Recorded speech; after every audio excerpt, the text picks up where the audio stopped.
Je voulais vous parler aujourd'hui du jugement. Le jugement est quelque chose qui est un véritable fléau dans notre société actuelle parce que nous jugeons tout et n'importe quoi.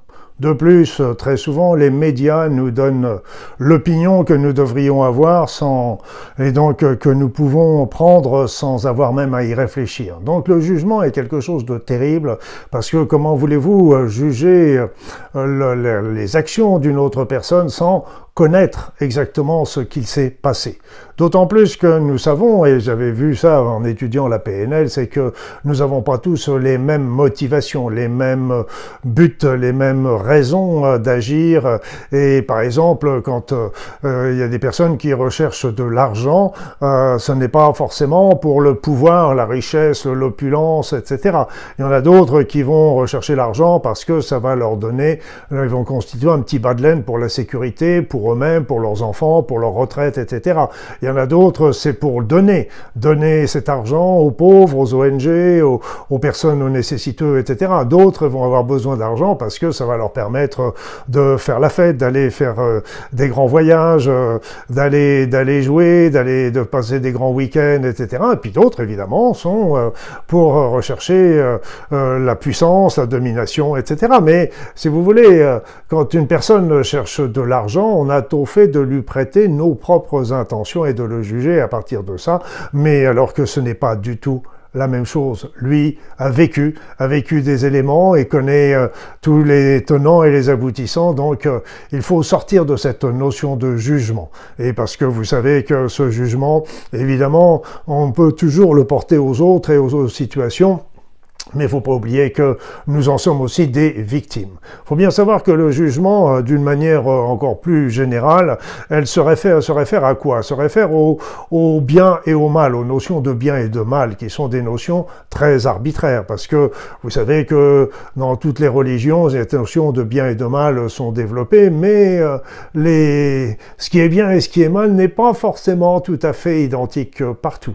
Autrefois, il n'y avait pas cette notion de bien et de mal, il y avait plutôt la notion de bon et de mauvais, ce qui se rapproche déjà un petit peu plus de la vérité, mais ce qui est toujours très relatif, parce que quelque chose peut être bon à certains moments et mauvais à d'autres. Le feu, évidemment, ça nous permet de nous réchauffer et de cuire nos aliments, mais ça risque de brûler notre maison. Donc, est-ce que le feu est bon ou est-ce qu'il est mauvais?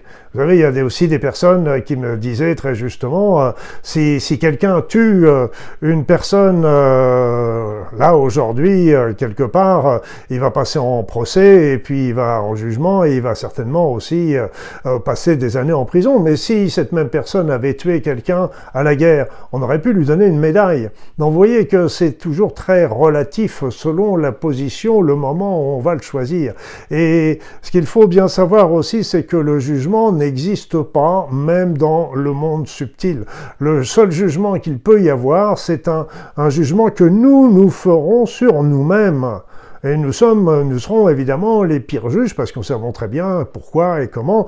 Et les personnes qui font des états de mort imminente le disent bien, ils revivent par exemple leur vie avec tout ce qu'ils ont pu faire, leur manière de penser, leur motivation et les conséquences que ça a eu sur les autres. Donc ça les rend très malheureux, mais ils sont accompagnés par là avec un être de lumière, qui peut être une divinité selon les croyances de chacun.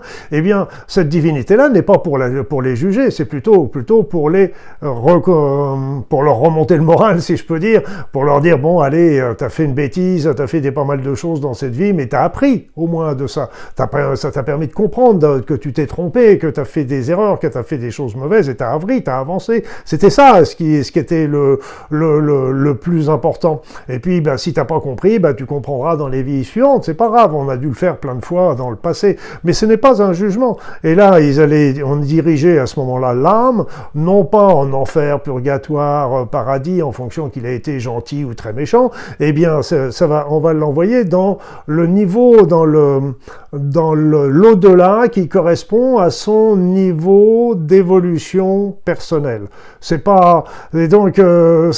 Là encore, c'est pas un jugement, c'est plus un état des lieux.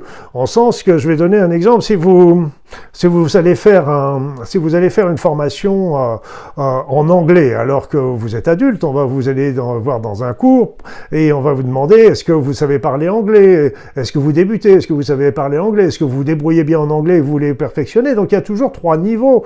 Et si on vous dit, si vous êtes débutant et puis dire ah ben non, hein, je veux pas être dans le niveau des faibles, etc. Et qu'on vous met dans le niveau des forts, bah, vous allez vite être perdu. Et c'est la même chose dans l'au-delà. On va, comme disait Jésus, il y a beaucoup de maisons dans la maison de mon Père, et donc il y a beaucoup de niveaux et qui sont pas des jugements, c'est simplement un état des lieux. Si on vous met dans un cours de débutant en anglais parce que vous avez jamais appris l'anglais, c'est pas parce que vous êtes nul, c'est parce que vous débutez, vous apprenez, etc. Et c'est pour ça le jugement a été complètement créé d'une manière artificielle, et je peux vous dire que de sortir de ce jugement, d'être dans le non-jugement, permet d'être beaucoup plus serein, d'être beaucoup plus dans la compréhension, d'essayer de comprendre l'autre plutôt que de le juger, d'essayer de lui demander mais pourquoi tu as fait ça, qu'est-ce que tu voulais, qu'est-ce qui t'a motivé pour faire ces choses-là, etc. Moi j'aurais pas fait, vous pouvez donner votre opinion, moi j'aurais pas fait ça comme ça, mais dis-moi pourquoi toi tu l'as fait comme ça. Essayez de comprendre, essayez de partager, essayez de tolérer, et tolérer que l'autre soit différent de nous et des motivations différentes. Le non-jugement est quelque chose de très important parce que ça nous plombe dans notre vie quotidienne, et on est sans arrêt en train de juger que ça c'est bien, ça c'est pas bien, etc. alors que tout est relatif.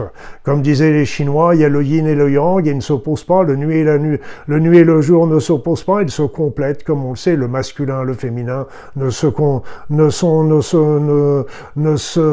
s'opposent pas, ils se complètent également. Donc tout est dans la complétude et dans les leçons que nous apprenons de nos actes et de nos pensées. Voilà mes amis, voilà ce que je voulais vous partager avec vous. Là encore, j'ai donné mon opinion. Vous n'êtes pas obligé de le suivre, bien évidemment. Mais merci de m'avoir écouté. À très vite.